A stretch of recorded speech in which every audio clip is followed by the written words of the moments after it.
How you doing? It's the Kool Show, and this is how we go breathe. And today I have Miss Sarah with me. Hi. Miss Sarah. Now, what is it that you do, Miss Sarah? So I would like to call myself an all-around crafter. So I design handbags, I create handmade dolls, I design I design pins, and yes, and other accessories such as my earrings. Mm-hmm. So I like to consider myself a full-on designer, creator, and crafter. Oh, okay. Now, I met you because of how? I don't want to give it away. I kind of want you to reveal it. Yes, I was on Edgewood last week, Saturday and Sunday. I was doing the Be Noble Creative, their backyard street fair, and that's how we met. You came by, you noticed one of my pins, and my bags, but I think we discussed the particular pin called the Food Wars pin, and you were asking me what they mean, like some of the food, and I explained to you like these are West African staple foods that we eat, adding fish and everything. So the Ghana Food War pin, it had jollof, banku, fufu, and gari. So that's how we met. And you know what's funny? The next day when I was scrolling through Instagram, I was like, there was this girl who filmed her boyfriend having her grandmother feed him fufu, and I was like, oh, that's fufu. I'm like, oh, okay, I know what you're talking about. Yeah. Now, what's the name of your company? The name of my company is Shop Volta. Shop Volta. Shop Volta, yes. Volta River Group LLC, that's the official company, but yes. And the reason why I named it that was because I went on a trip to see my family in 2018 to Ghana. And my father wanted to do this trip with me and my sister, but he had passed on. Mm-hmm. But I remembered when he would tell me about this lake called Volta, which was in Ghana. It's a man-made lake. And after that trip, and after seeing people making things there and hustling them, and seamstresses, they would make these dresses, suits. A bunch of different crafts. Yes. Oh, okay. I came back and I decided to start my company. Now, I had started a company before called Gorilla Soul. What was that? That was another accessories company that I used to, do, because I've been making things, since second grade. So yes, it goes way back. But then after having my second son, I decided to take a break. But after going to Ghana, I found that there was something missing and I had to create again. So this is why I decided to start Shop Volta. And I used the icon, which is an Adinkra symbol called Awia Way, which means progress. Do you have that paper? Oh no, I do not have. I know the Adinkra. I'll just edit in the symbol itself, but it, you know what? When you were just telling me just what the symbol meant, and then that the V changed the complete meaning of it, it was just yes. I think that a lot of kids who are, I want to say Western raised, we don't know our heritage. I think that it's important that we learn some of these things. Absolutely. And then I think what drew me initially was the patterns, though. I could see the patterns of the actual bags. So I was like, yes. what's this? Yes. And this is really cool because, this is a Dutch wax print, which is made in Holland. And it really, in the beginning, it had nothing to do with African culture. But then as soon as Africans began adopting the fabric as their own, then they started to connect with, with African culture. And the speed bird actually means, this means something. So speed bird actually means to go forward. Yes. So I sort of like this print a lot. Does all of your pieces have somewhat of a tight-end meaning? Yes. Oh, okay. I am in love with my culture, right? And in the beginning, growing up with African parents, it was hard sometimes, because people, we eat food that's different and it may smell or it may look different. So people don't always accept, who you are. So, my sister and I used to kind of struggle with that, even with our names. And it wasn't really until I got into my teenage years that I said, well, this is me.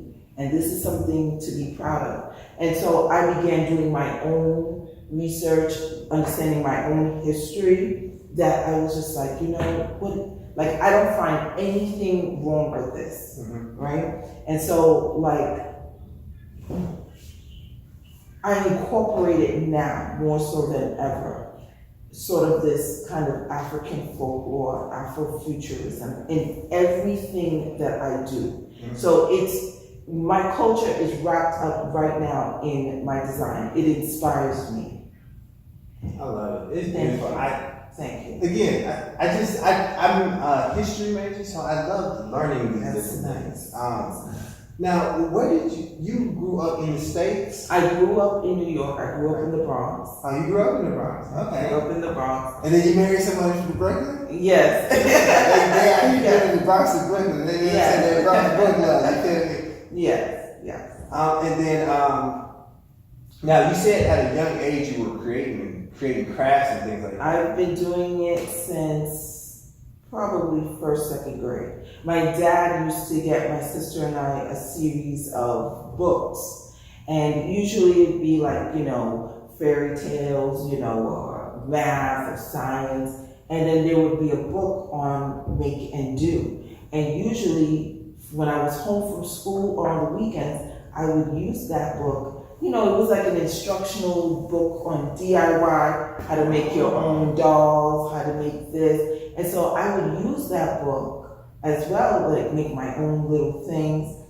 And another thing is, I had Barbie dolls, and my mother she would only buy me one set of Barbie doll clothes. So my dad's needle and thread, and then I said, well,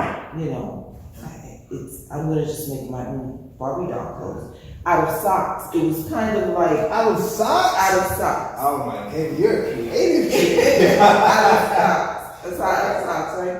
And then, I would say by 7th, 8th grade, I decided that I wanted to go to the High School of Fashion Industries, and I got in. So, and then,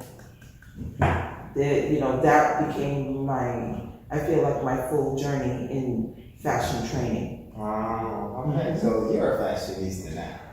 Yes. Now, this is actually a big bag. It doesn't look as big as I don't know. When you first see it, it don't look that big. But then when I saw you start putting water bottles on it, it is. Let me tell you something. So I have this print. I came out with another print, but that's not on my website. It's the pink print with the eye, which is called Verses from the Abstract. And then I have a royal blue with orange that I call Dimension. And I wore the Dimension print for the past 2 days because we've been coming to Atlanta and going to the museum. And I'm like, oh my God, this bag fits everything. I complimented it? Yes. They love it. They love the stuff out here. Yes. Actually, I went to GNC, and this girl was just like, where did you get that bag from? I'm like, look, here's my card. Yes. I'm gonna give you a surprise. Yeah. and I will be here. Yes. Because when I go up to Brooklyn, it's over. It's over. You know what? I think that's what you mean. I haven't seen nothing. I don't want to say I look at women's bags because I really don't. But I don't know. When you meet women of a certain caliber, their bag means something to them, right? And how much they pay for it, all these other things. So I kind of started noticing bags. There's another black-owned brand that's supposed to be like a celebrity-owned brand that I seen Beyonce with. So that's kind of how I started tracking bags. So when I see yours, I was like, oh, this has to happen. That really has to happen. Thank you. Now, you make the outside and the inside of the same fabric? No. So the outside is Ankara, and then the inside is denim. So it's used. So I like to use denim because of its durability. So that's, yeah. So denim is great. It's like rain resistant. It's, denim is depending on the denier. So it can take up anything. So I don't usually use a lightweight denim because it also has to sew and sort of marry well with the Ankara print.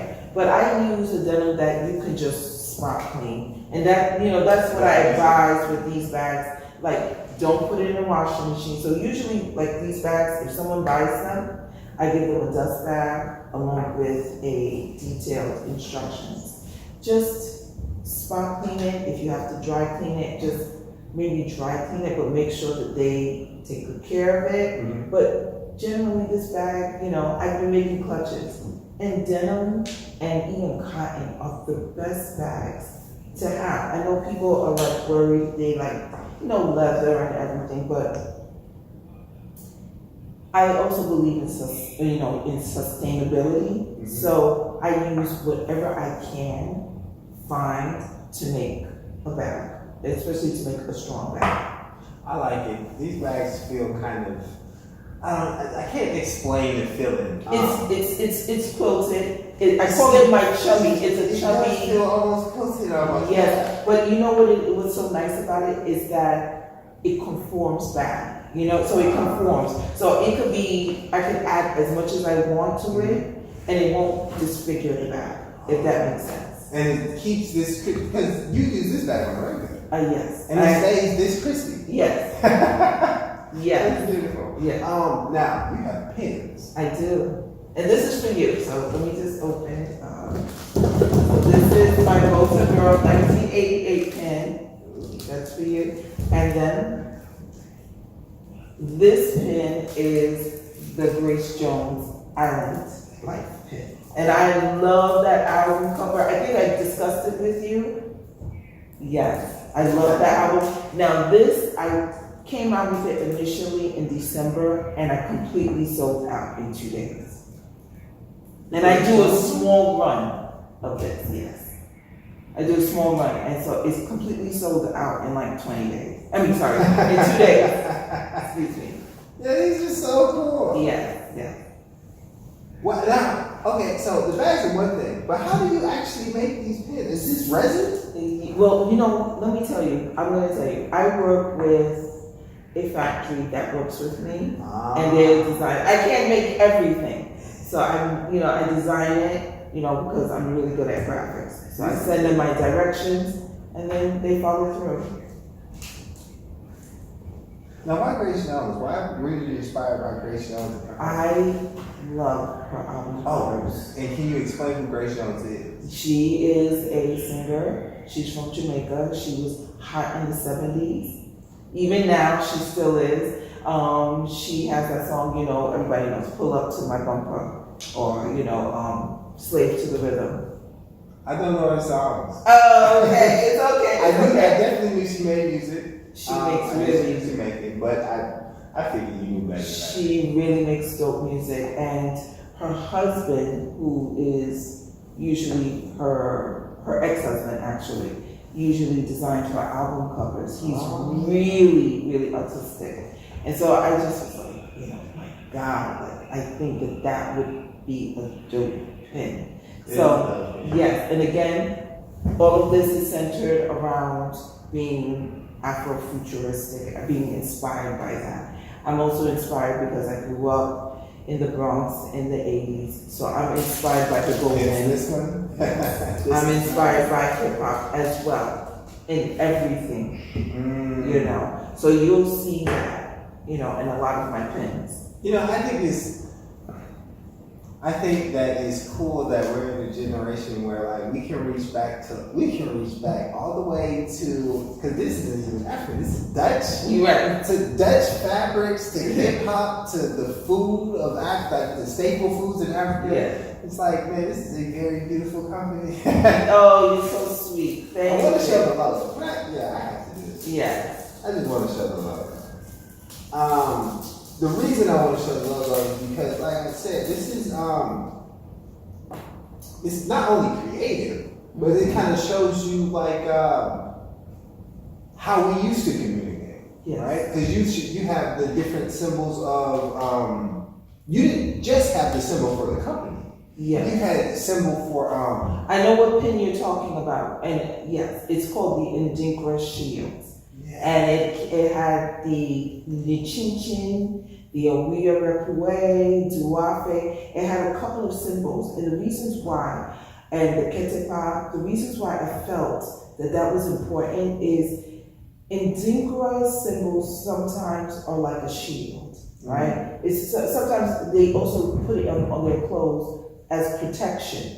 And I felt like, my goodness, like, why not do a beautiful pin that represents some of that power, in a sense. So I decided to do a pin that just plain Indinkra, and then, I didn't come out with it yet. I wanted to see the response here. Oh. And it was such I saw it early. Yes, okay. You did. It's not even on the website, because what I wanted to do was actually also I create. can't see it, never mind. Yeah, I wanted to create packaging that would explain what those meanings were and how they're important, right? I think that people kind of forget it, even if we're all spread out, like some of us are in the West Indies, some of us are, here or in Brazil or whatever, we're all still part of the African diaspora. Right. And we kind of tend to forget, really, this is the core of what West Africans, especially Ghanaians, this is what they do. Symbols mean a lot, right? So it's like, even if you can't go back to West Africa, let me bring some of that to you.